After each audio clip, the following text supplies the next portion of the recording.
What's up, y'all? It's a very rainy morning out here at Preston Cave Spring, which is an urban riparian woodland that we've been working in for the last couple years. If you have not seen my infamous blue barracudas video that I made when I was a student at University of Kentucky, go check that out. I'll put a link to it in the description.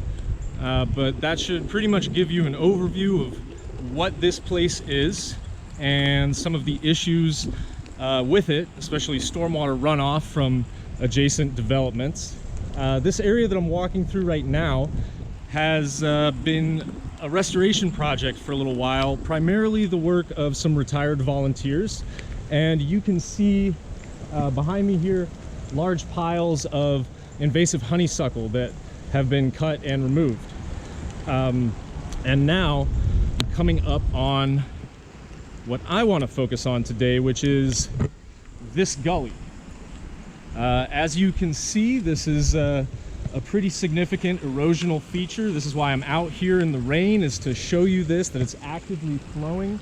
You can see the water is not clear. This is picking up all kinds of sediment and nasty stuff from parking lots, and it has been carving this feature into the landscape as it does so.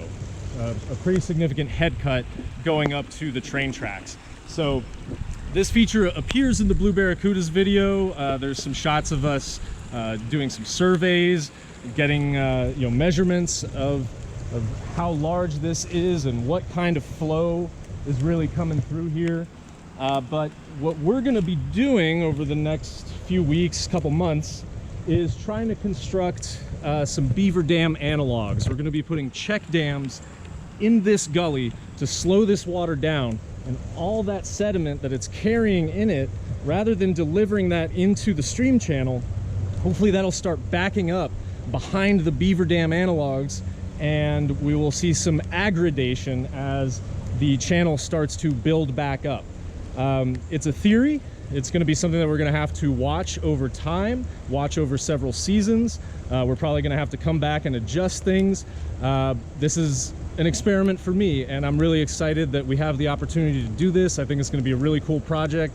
So not going to be doing that work today. I need to be in the office today, but couldn't resist the opportunity. We've had such heavy rains. I wanted to come out here and just show this to you so you can kind of get an idea of what it looks like before we do anything. All right, I'm gonna jump down here, see if I don't break my neck. So what we have here, these are primarily calcareous limestone parented soils, so heavy clay. And what we see in the stream channel here is this gravel. This 100%, once you've seen this once, you can always recognize it. This is parking lot runoff that has just been poured into the stream here. So this is what we're talking about when we talk about aggrading the channel, is that there's all this material being mobilized through here, and if we can get it to stop behind one of these beaver dam analogs, these BDAs, it should build up and we can sort of reverse some of the damage, hold the water higher in the landscape, try and recharge some of these soils, and most importantly, keep all this stuff out of the waterway. Okay, one more thing that I wanted to make sure to say while I'm out here. We are outside of the regulatory floodplain. This is not a perennial stream channel. This is a point source stormwater outfall from an industrial parking lot north of us. So it's only going to be flowing like this when there's really heavy rains. And that's important to say. Don't go just dumping debris into stream channels without knowing what you're doing. Don't go working in areas where you need to have permits if you don't have permits. But we are going to see what we can do just in this little area. All right, let's build some BDAs. All right, we are finally getting some work done on this project now, and the first phase is actually to cut an access path up to the gully through this floodplain full of invasives like multiflora rose, just really unpleasant stuff. But as we're coming through and establishing our access trail, I'm going to keep an eye out for things like this, any downed wood that came down during the most recent windstorm, because this stuff is really dense, it's quite heavy, and so we'll be able to take a chainsaw to it and get some pieces out of it that will fit into our beaver dam analogs in the gully.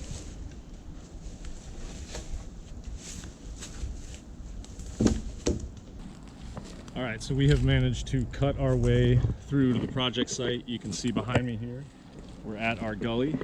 It is not currently running, but before we start dumping logs and stuff in here, I want to take you a little bit through my thought process.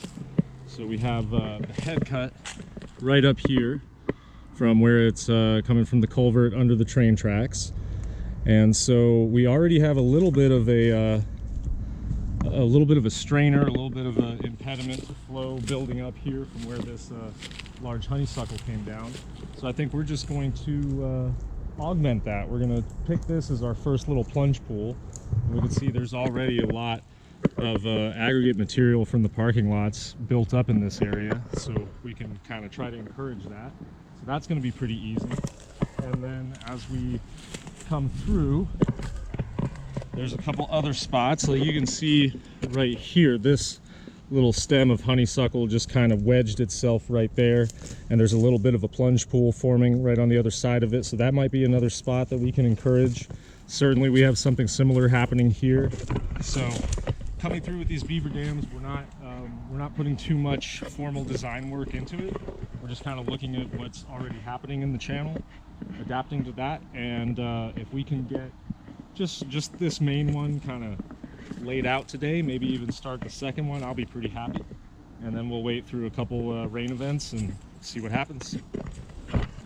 Okay, so now I am scouting out this kind of upland area for more material. We do have some coarse woody debris that some of the volunteers have taken down, all this honeysuckle, so that's great. But what I'm really looking for is big old rocks like this.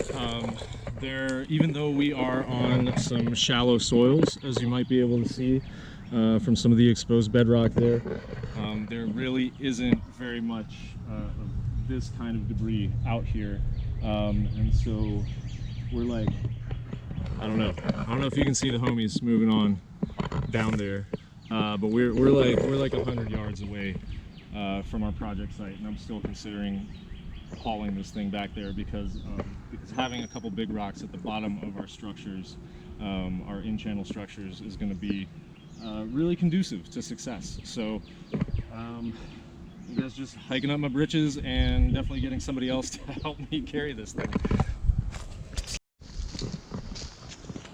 Another nice thing that we got up here a little closer to the project site is this cherry tree that came down in our most recent windstorm. So not too big a deal for my little electric DeWalt chainsaw. So this will provide some really good heavier diameter stuff to put at the bottom of our pools as well.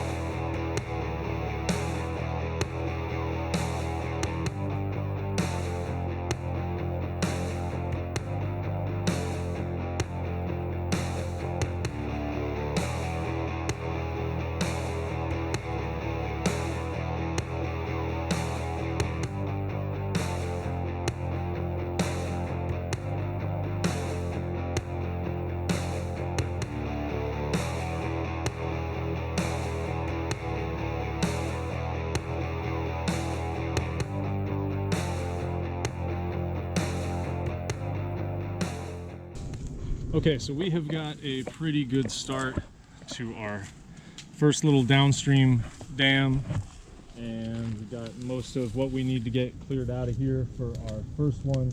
So right where Mateo's standing there is going to be kind of where we put the bulk of our weighty material, including that big rock that we carried over here. And hopefully, where it's in a bend, it's going to be a bit of an experiment to see how it behaves. But then we've got a lot of this parking lot gravel in here that we can kind of rake and hoe into the base of our dams to help shore them up. And this should make for a nice little pool in between our two structures here if they don't blow out. All right, continuing to work in the gully here, we've got our first two beaver dam analogs set up. They're pretty much just strainers where we already had some debris in the channel and we've built up. And we have these next two that I just made. This one is mostly just honeysuckle, but we do have whatever rocks I was able to find in the channel are at the base of this thing. And then the next one down is just large diameter cherry logs that we chainsawed up and got into the channel. So a few different kind of designs for the beaver dams, and we're going to see how they perform differently and you know, what's best for this site.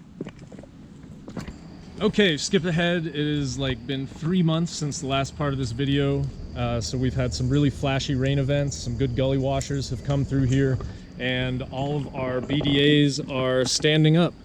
They look just fine, and so I'm feeling pretty good about that. We're out here with some of our summer youth job training crew, and the work that we're going to do today is I'm just going to come down in the gully, and basically where we have these alternating step pool systems, I'm going to come in here and dig out some of this gravel, and then I'm just going to move this parking lot sediment into the base of our BDA structures. So I'm going to create a pool on one side of a BDA, and then I'm going to transplant the material to reinforce the next BDA downslope. And hopefully with that, we're just going to get a little more ambitious with our structures out here. Then we're going to see what happens with the tropical storms, hurricanes that are going to push through at the end of, it's July right now, so we're going to be entering that season now. And yeah, that should hopefully be the last thing we have to do with this project if this works.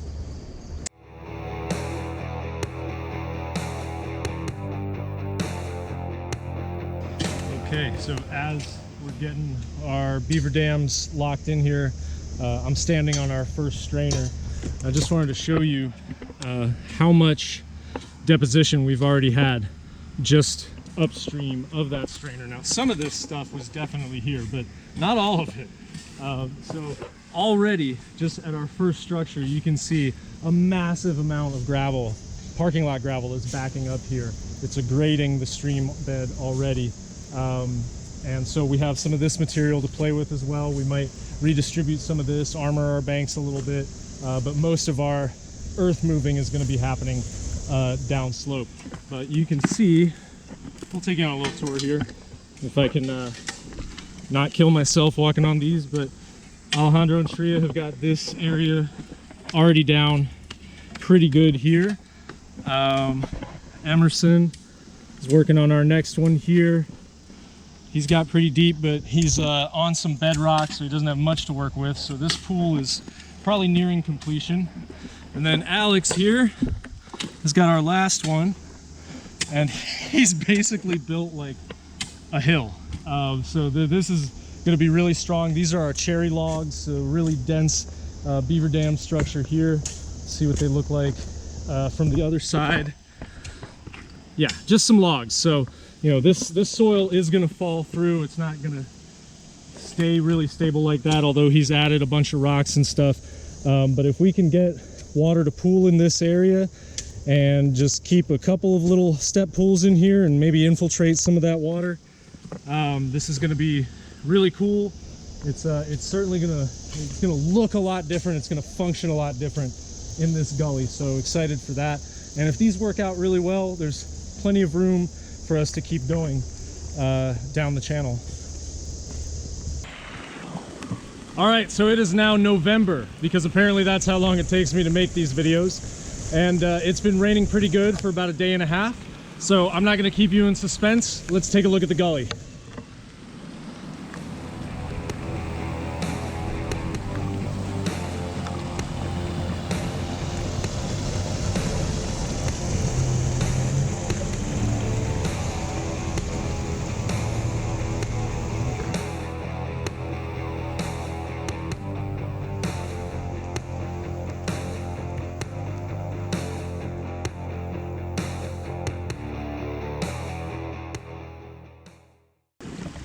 Okay, so I'm up here at our highest forebay, and this is a really good indication of just how successful this project is being. Look at all this sediment that has dropped out here. When we started, this area was actually just a giant pit that you could stand in, right? But now I am just walking right here on all this sediment. Probably, I mean, it's up to the dam, so 5 feet or more of sediment that we have trapped just in this one pool. And it's gonna happen in the next pool and the next pool as we build that channel back up, which is eventually going to give us the opportunity to build other structures off of this channel to distribute the stormwater more efficiently throughout the landscape. It's gonna rehydrate the soils at this topography, which is gonna help everything downslope of here. It's gonna rejuvenate the forest. So this is really cool. Just in a couple months, we can already see what a massive difference we have made in this erosional feature. It didn't take much. So at this point, it's been several months since we installed these, and so we're feeling pretty confident about the kind of volume that they can handle, right? We've had the, just this year, we've had the remnants of Hurricane Beryl, we've had a couple mid-latitude cyclones, we've had one other one in there, and we've had Hurricane Helene as well, or Tropical Storm Helene at that point, which was no joke. And so these have really stood up, and we can kind of see what their tendencies are, where we might have to adjust some things. We do have some things that have moved around, right? We knew for sure that this lowest vein here was pretty ambitious, and you can see where some of the rocks and soil have blown out on that side. But nevertheless, it's still doing a remarkable job of holding quite a bit of water back here. So we're gonna just observe over time. We might shore up a couple things, but this is looking pretty good. I want to say thank you to the Friends of Wolf Run Watershed, which is a nonprofit, as well as the City of Lexington's Water Quality Incentive Grants program for giving us the money to do this, because this is pretty cool. This is experimental. I think this is something that we need to iterate thousands of times on the landscape. So just getting someone to believe in us to do it once is pretty cool. So this is a huge success for a project at this scale, right? That we just kind of built with our bare hands. You can see that we've really changed the velocity and depth regime in this gully. We have all these really deep pools where the water is slowing down, the sediment's dropping out of it, some of the other trash that's been collected is dropping out of it, making it easier to collect. All that stuff is being prevented from going into the stream. And this head cut, this little series of waterfalls that was migrating up the valley is now aggrading and coming back towards the stream, which is exactly what we want. So very cool. A good example of what you can do just with your bare hands, right? If you live in an urban watershed, you probably have some gullies like this that you could go check out, see if maybe there's some interventions you can make that would get things trending in a better direction. I think the other thing I want to say is that a lot of these, whatever you want to call these methods that we put in here, beaver dam analogs or the rock drop method or weirs, these techniques that we're putting in place here are usually inspired by some kind of indigenous land management in a dry lands ecology. So it's interesting how the flashy hydrology of a dry lands like a desert is similar in a lot of ways to the flashy hydrology of an urban environment, and that we can apply some of these techniques that have been refined over thousands of years to these different settings. And so I'll put a couple links in the description below if you are interested in reading more about indigenous land management in dry lands and some of the water restoration implications for gullies.